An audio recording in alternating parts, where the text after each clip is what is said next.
So when you are done with creating your first PDF viewer, now it's time to use the functionality of this add-on.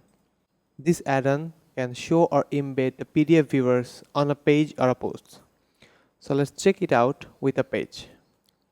I'm going to pages and then add new.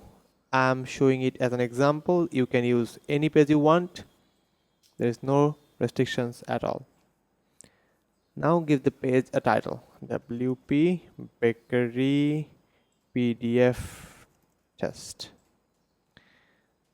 Now let's use the front-end editor. Let's check out the elements first. Click on add element and search for PDF. As you can see, this add-on comes up with 6 different elements: PDF viewer link, bookshelf, PDF viewer embed, PDF viewer image, Navigative, and list and grid.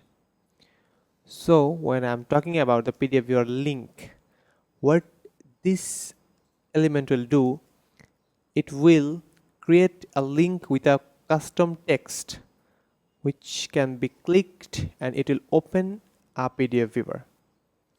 Let's take it. As you can see, there is a PDF viewer which is selected. The first field is select a PDF viewer.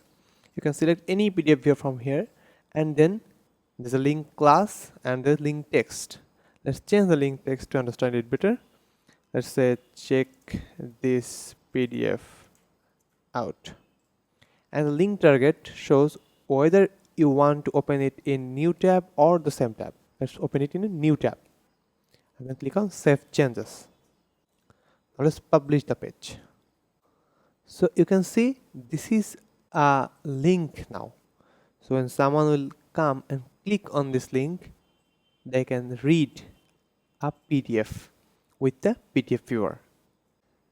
As you can see now, when I click the link, it is opening a PDF viewer, which is perfectly workable, and it is a Flipbook.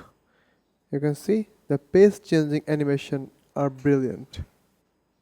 So that's how you use PDF viewer link element. Thank you.